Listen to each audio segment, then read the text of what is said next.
Et on commence la revue de presse de ce mardi au Burkina Faso. Le Burkina Faso où le tribunal militaire de Ouagadougou a rendu hier, le lundi, son verdict dans le procès du putsch manqué de 2015. C'est à lire dans Burkina Forum.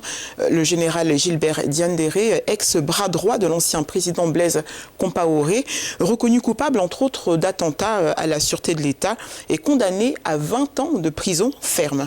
Quant au général Djibril Bassolé, il écope de 10 ans ferme pour trahison. Les membres du commando qui avaient arrêté et séquestré les autorités de la transition sont condamnés à des peines allant de 15 à 19 ans de prison et tous ont été déchus de leurs différents titres et décorations.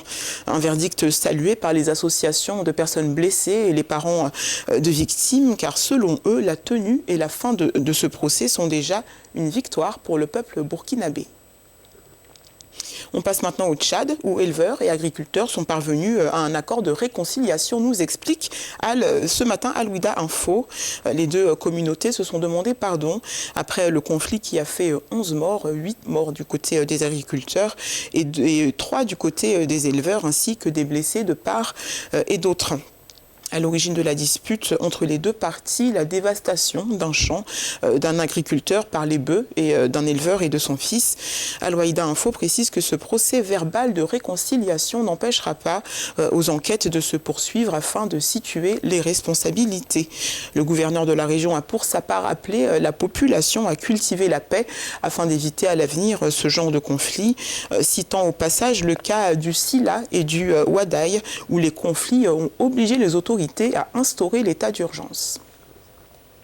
Et puis le journal de Brazza nous raconte comment l'Afrique australe serait prête à tourner le dos au reste du monde afin de continuer à vendre son ivoire. Cela fait suite à la réunion de la Convention internationale sur la protection des espèces protégées qui vient de s'achever à Genève. Au cœur de la querelle, l'interdiction totale du commerce international de l'ivoire décrétée par la Convention en 1989 pour protéger les éléphants du braconnage.